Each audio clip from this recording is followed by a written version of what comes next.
record button. Just when I think I figured Zoom out, and you'd think we'd be expert at this after so many years of being on Zoom, they throw us a curved ball. Well, welcome again. This is an opportunity for you to get to know some of these new facilitators and to hear some of their stories, experiences from our spring training. And as we begin, I would like just to give them a chance to introduce themselves. Remind us who you are, the work that you do, and maybe say something about the reason you decided to do this training. As we go through, I'll call it a batting order. For now, we'll just go with what's in our agenda. We'll start with Kelly, then Tim, and go to Melly, and then Jen and Hadra. So Tim, Kelly, whoever wants to start off there, our University of Michigan friends. Thanks, Tim. Hi, everyone. My name's Kelly Dunlop. I use she, her pronouns, and I work at the University of Michigan. When I originally started this role to where I am today, I transitioned roles at the university, but it was all in the name of interfaith engagement, why I wanted to join this project to begin with. I had met Roman and he came and did kind of a mini version of Photovoice with a number of us at the University of Michigan to kind of get a taste. And I really appreciated, even in an hour and a half session, how deep the sharing got. And I remember saying to Roman and to the others at my table, like I felt like I got to know more about the folks around my table in an hour and a half than I did with some of my colleagues who I work with day in and day out. And I think it really is because the way that the structure is set up, that it leads to kind of skipping the small talk and getting to the heart of the matter and the depth of values and engagement.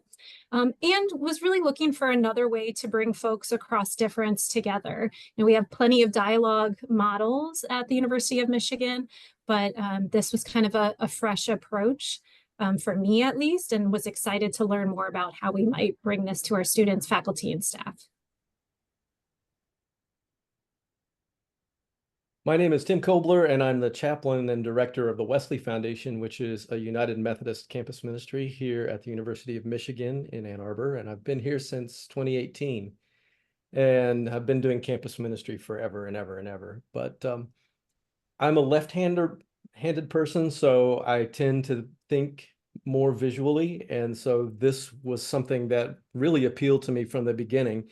And I had gone to one of the short workshops that Roman had put on here at the university, which just drew me in. And then when Kelly pointed out that there was this more intense training that would enable us to be able to carry this into our work at the campus, I was definitely excited about that. And it's been wonderful to explore various ways of sharing our stories and doing it in such a way as to make it accessible to many in ways that we normally don't experience in our usual meetings and get-togethers. So I'm hopeful that this will bring some possibilities for Kelly and I to do some things on campus to help bridge across difference within our own community with many things that are happening. It's an election year. There are many things happening in the world that are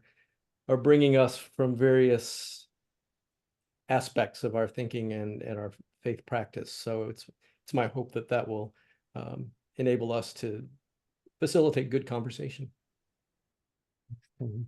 Nelly, you're next. Hello, my name is Melly Fersi. I'm the supervisor of the College of Interreligious Studies in Munich, Germany, Bavaria. The college is a really unique place because we have 14 students from 12 different countries and 6 different religions living together. And it's really a family-like space in a Benedictine Abbey. I had the great chance to do an interfaith Photovoice project in Oman, and that's where I met Roman. And it's so unbelievable in what a short period of time people really get together in deep conversations. So I just had to learn the method. Yeah, and that's where I am now. So yeah, I'm really thankful for being able to learn it. Thanks, Melly. Jen, Hadra, I'll let you two decide who's next.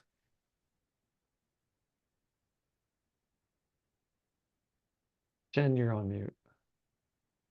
Sorry about that.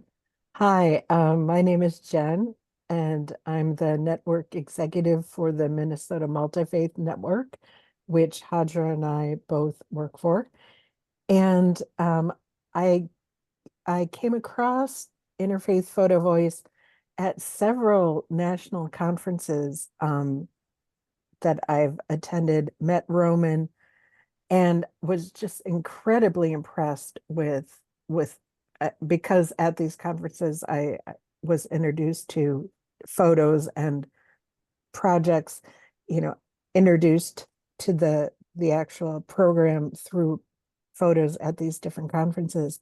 And I'm a firm believer that art is um, a way to break down walls and bring people together um, from all sorts of different backgrounds. And I was instantly just fascinated. And my own experience of doing this project with this group, it was really incredible. I feel very close to these people, and we've only had 6 sessions together, but I consider them friends, and that I could call them up and visit wherever I was. There's something really powerful about that cuts through layers and layers and layers about sharing photographs, that goes beyond words and brings a part of yourself. And it's really transformative and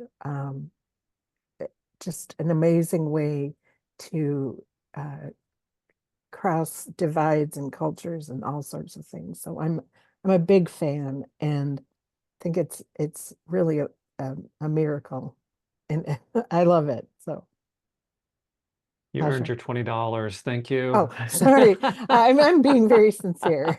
I'm teasing you. Your kind words. I don't mean to undermine them. It's very nice of you to say that. Hadra and then Matt. Hi, everybody. So as Jen said, I also work at Min in communications. And very recently after I joined the organization, Jen asked me if I wanted to do this training that she was doing. And I said, yes, of course. And I've always been very interested in art as an expression of spirituality, whether that's writing, whether that's visual art, whether it's music. So I was really interested in seeing how I could kind of bring my academic interests in line with the work that I'm doing, as I'm also very passionate about, community building and organizing. And one of the great things about having a cohort like this, where, as everyone referenced, that you are sharing things a lot deeply and a lot quicker than you usually would when it comes to sharing photographs, and the layers that are cut, but also it is a great way to kind of communicate heavy nuances, things that you might otherwise feel awkward about talking about or bringing up, like pain and traumas, and the discussions that follow along with sharing photographs are great ways to contextualize things that other people might not be able to, relate to right away. So it was a really great format in terms of the prompts and the questions or the discussions. Thank you, Hadra. Matt, how about you introduce yourself and why in the world would you ever want to take this training? Hi, everybody. My name is Matt. I live in Grand Rapids and work for an organization called Design Group International, where I do consulting mostly with nonprofit leaders around their own leadership transformation or the organizational transformation. And I'm also a qualitative researcher. And so I'm passionate about thinking about asking questions How do we listen deeply?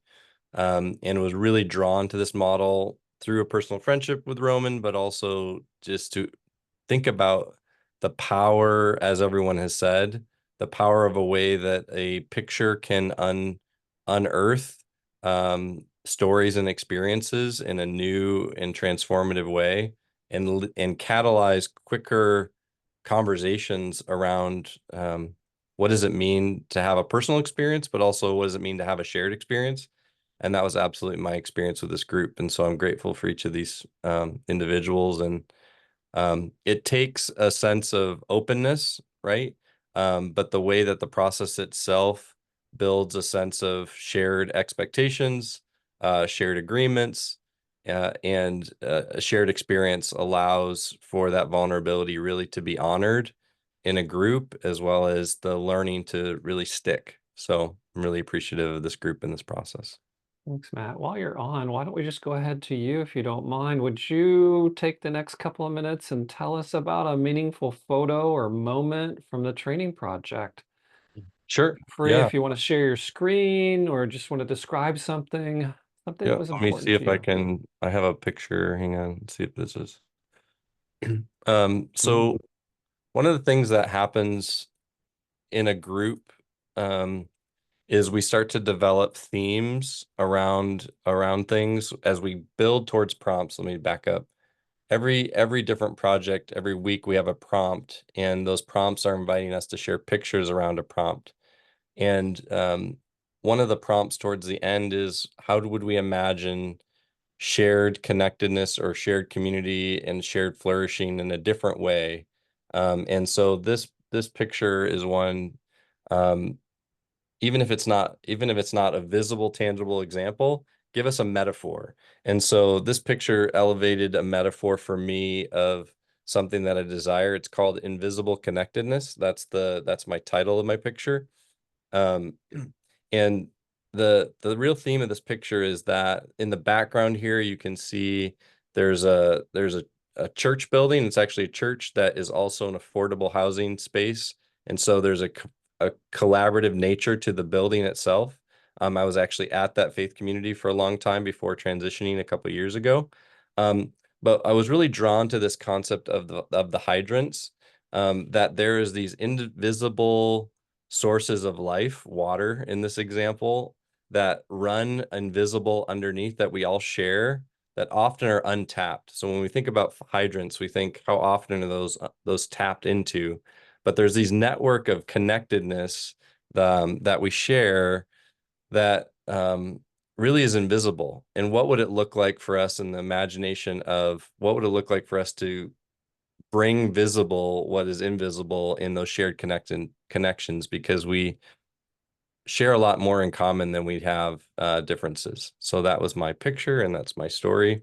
And anyone else want to add to my picture for your Well, conversations, or we I don't have know time? how we are when we start handing out I time know, like I know, I know. that. Fair enough. We'll stay focused here for the rest of the day if we're not careful. But thank you for sharing that story. Yeah. Melly, I'd like to give you a couple minutes to share a story of a meaningful moment or photograph from the project. Yes. So, yeah, I decided to share that one. Yeah, because for me, interfaith Photovoice is, yeah, I say it like this, it's one of the best methods to do peace work. And yeah, maybe I have to tell you something about this picture. So the guy there, he's from Jordan, but he's Orthodox Christian, and the girl there, she's Muslim, and they are both the best friends. And what they do is they do a lot of laughing together.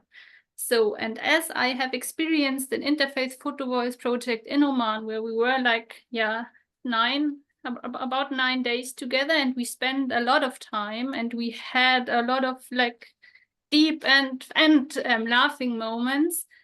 But I was so surprised when we did this online training that it works even over Zoom online. So this is really amazing for me. Yes, and yeah, for me, building bridges and people coming together, it's it can work if you have a trustful atmosphere. And there you can open up and you can share about yourself, about your experiences, about your memories.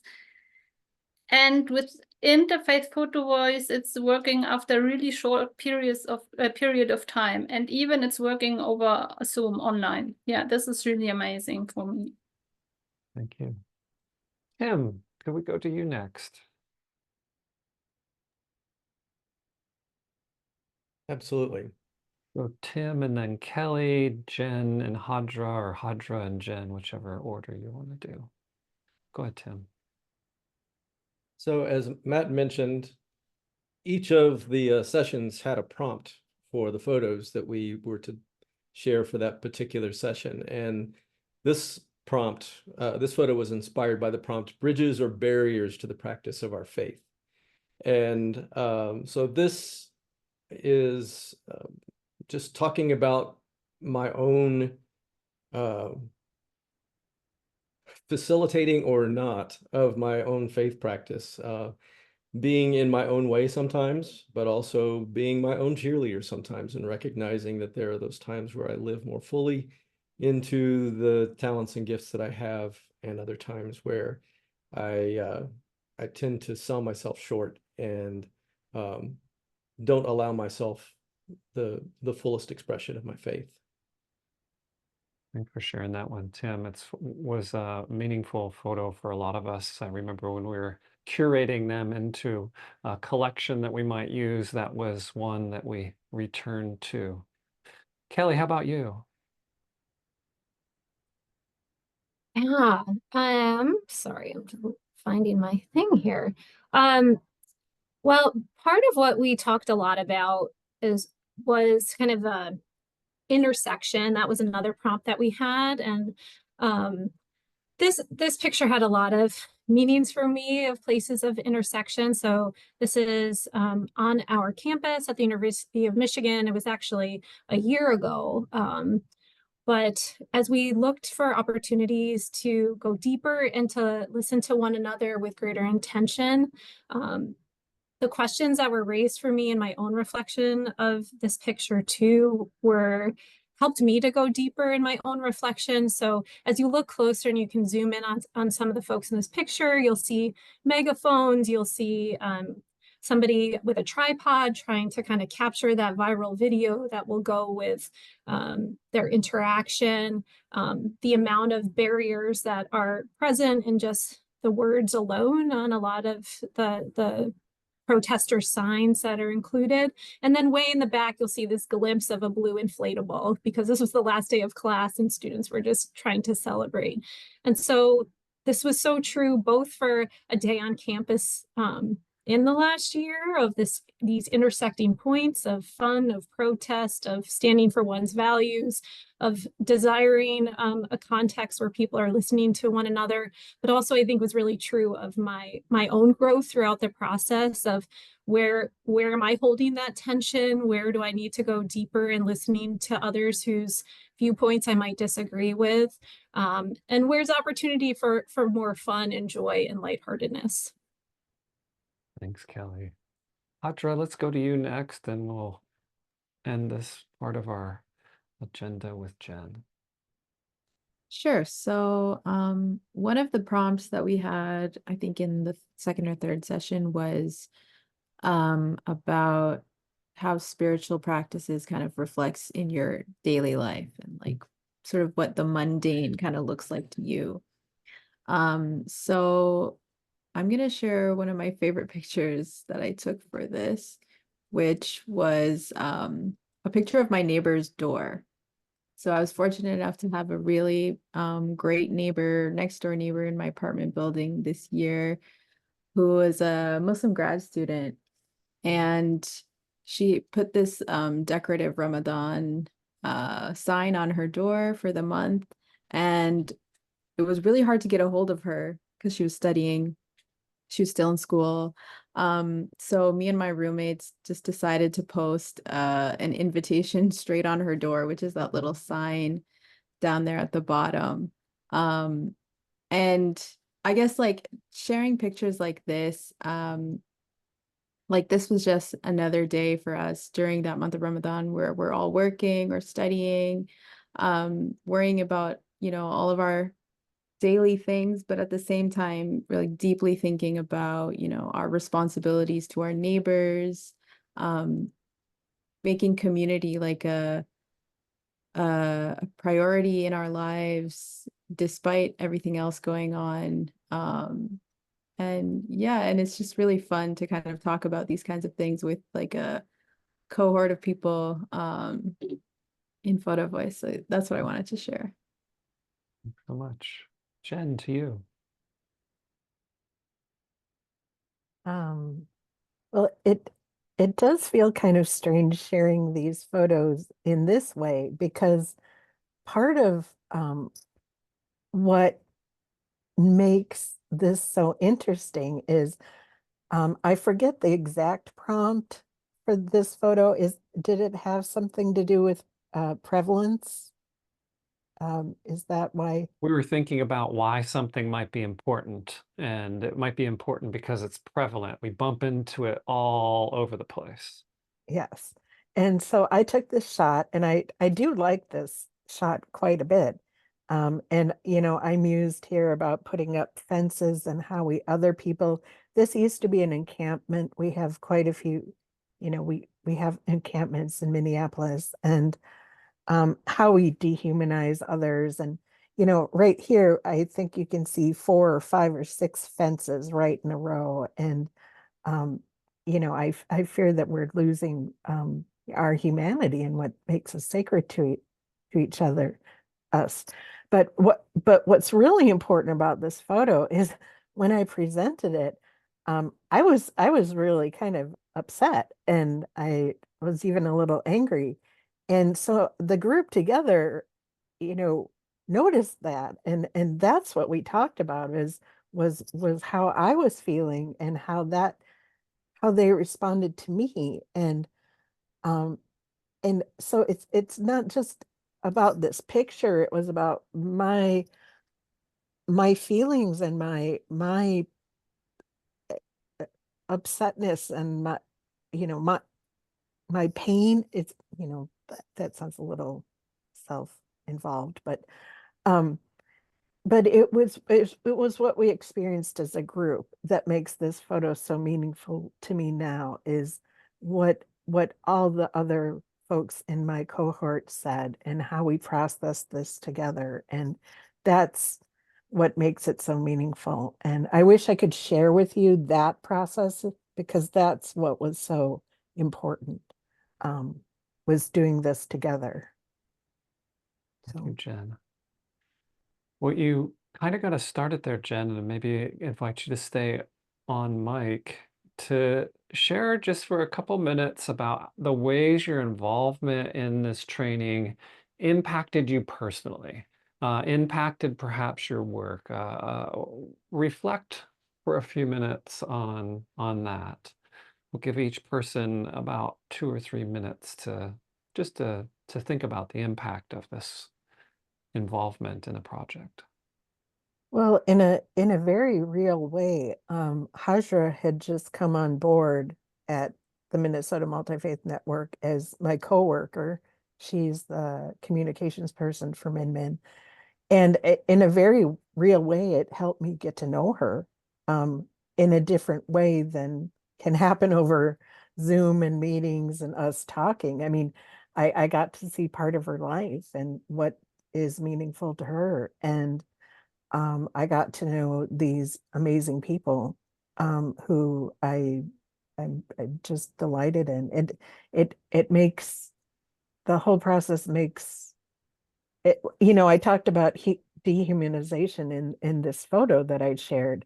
It makes people real. It brings the realness of their everyday lives as something we can relate to and share with each other. And I saw a glimpse of my now coworkers Ramadan, which is a blessing. It was really great. And it brought us closer. I feel closer to her now that I've done this. And I appreciate that. Jen. Let's go to Melly next, and after Melly, Tim, then Hadra. Melly, tell us a little bit about how this has impacted you or your work, or both, if you like.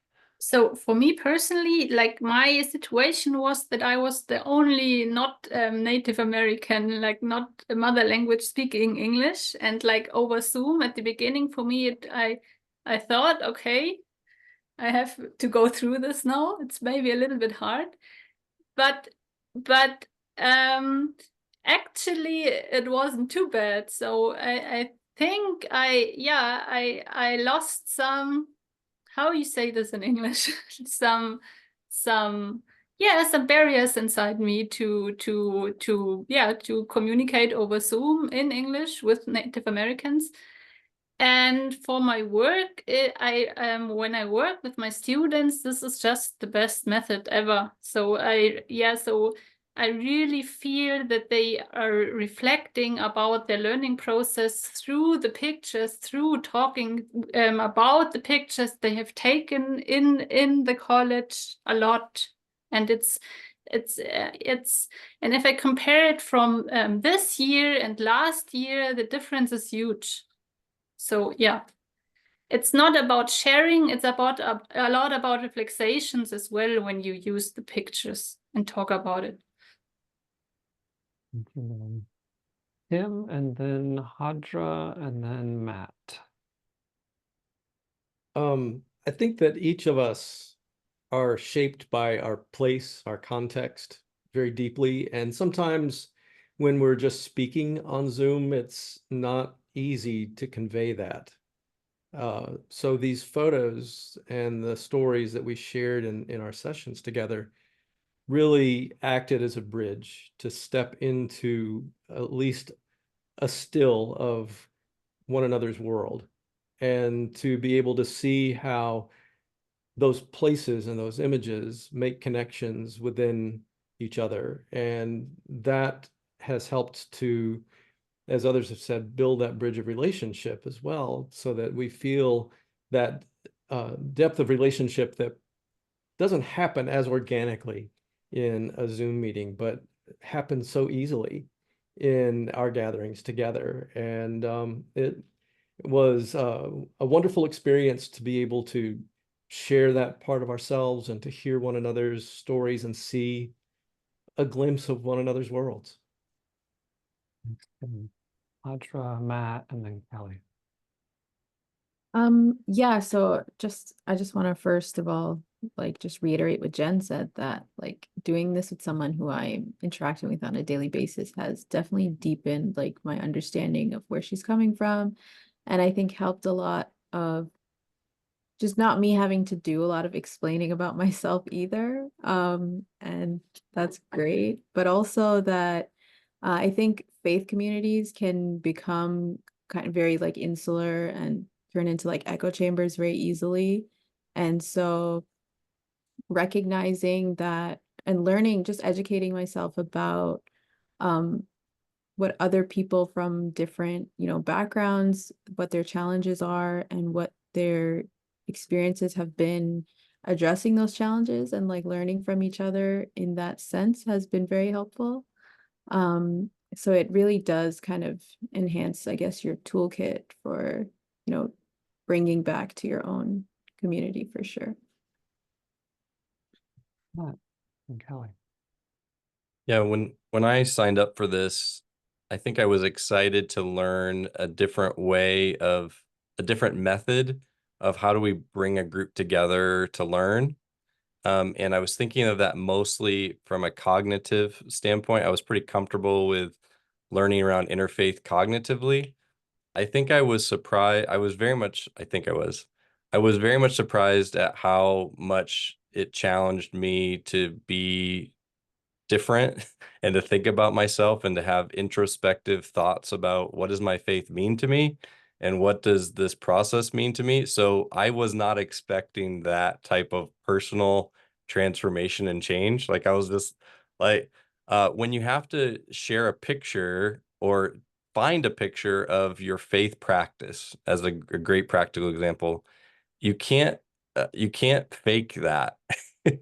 And it becomes very tangible in a real way. And then when others around you are bringing real tangible, thoughtful examples, it really pushes you to think about, what does this really mean to me? So I did a lot of deconstructing and unlearning and relearning even as I went through those prompts. So it was a lot of personal work, which we all know, right? Personal work leads to good stuff, but it's not easy.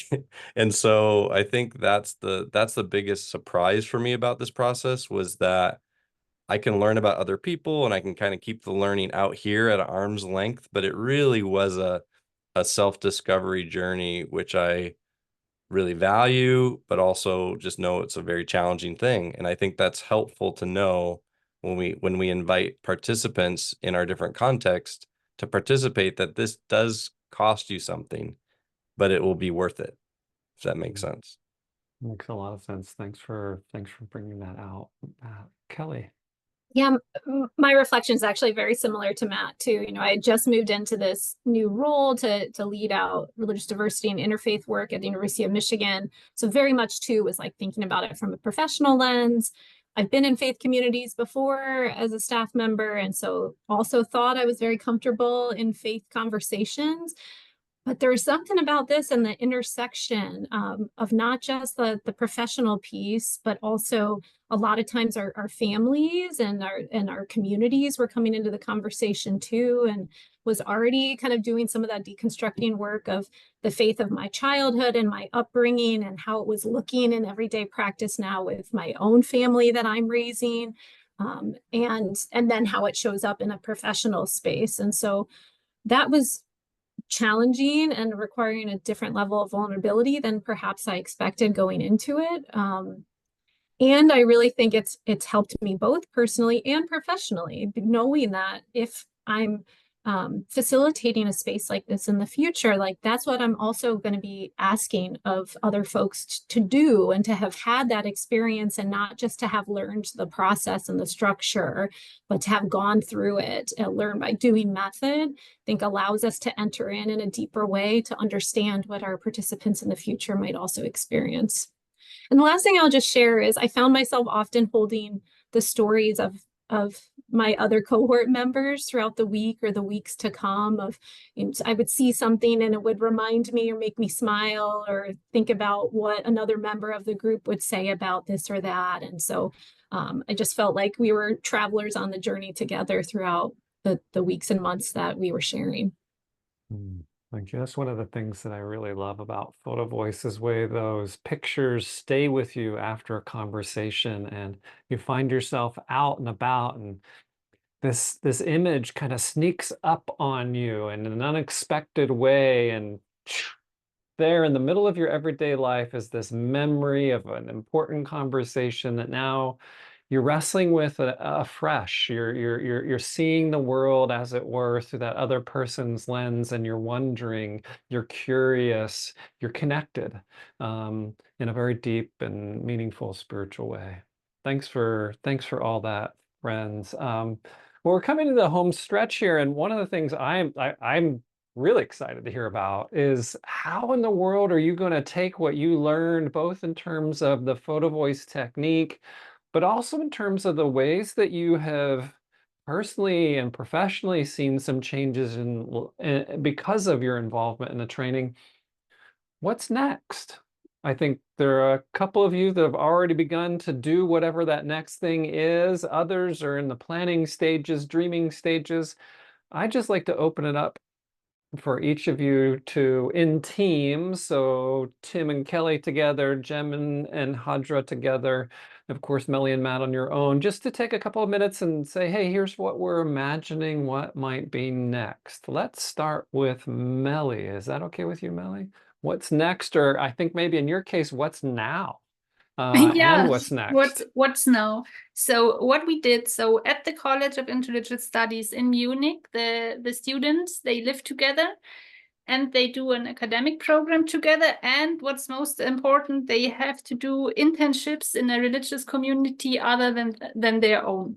So, and then we used Photovoice to kind of document and reflect on their learning processes in this time throughout the year. So they had to take pictures of that.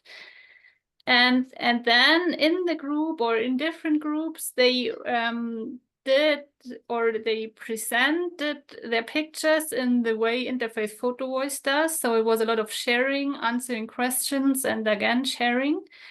And what they are doing now is that they're putting these pictures of their learning process in a group together to an exhibition. Yes.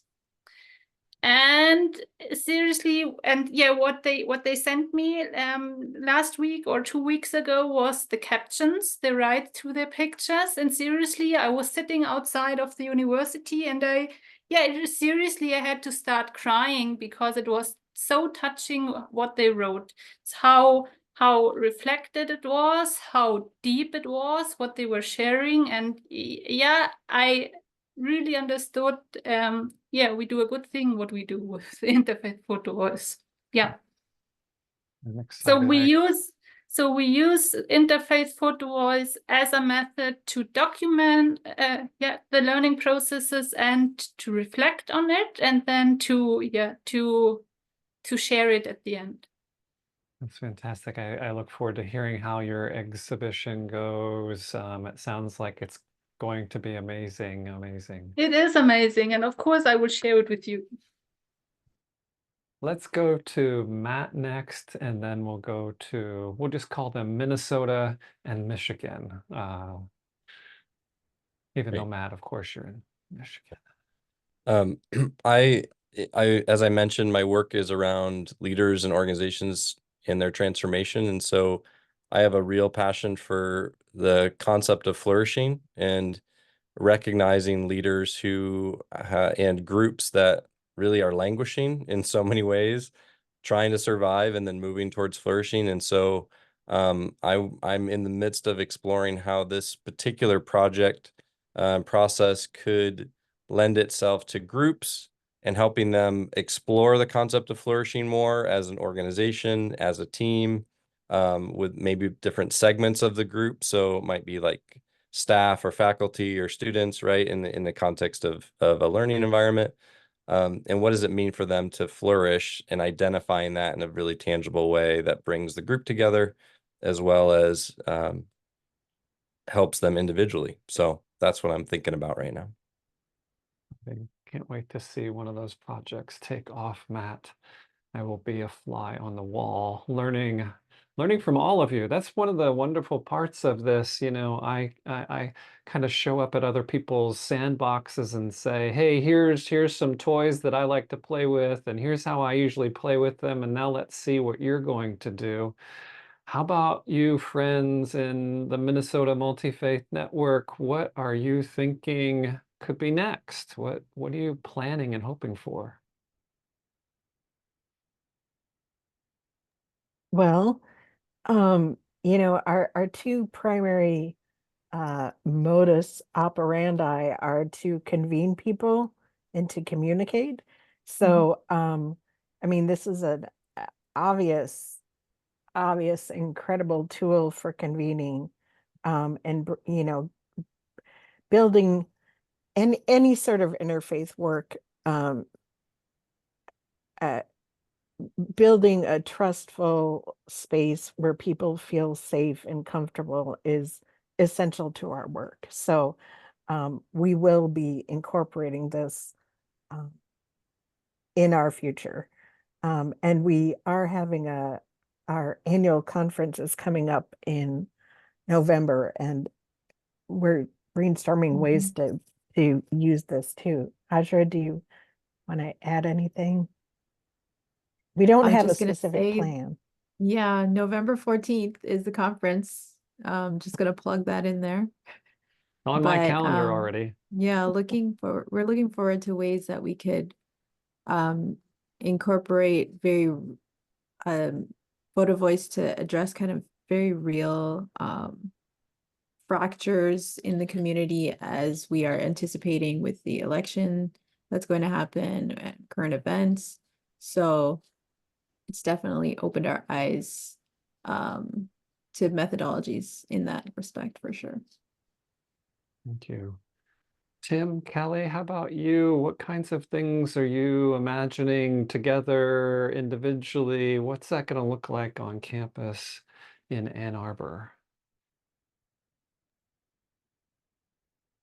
Well, as some have already said, with the election coming up and the current events that have brought a large divide between different groups of people, we're hoping to be able to use that with students, faculty, and staff here at the university to help open lines of communication so that people can hear one another more fully by experiencing these photos and their stories.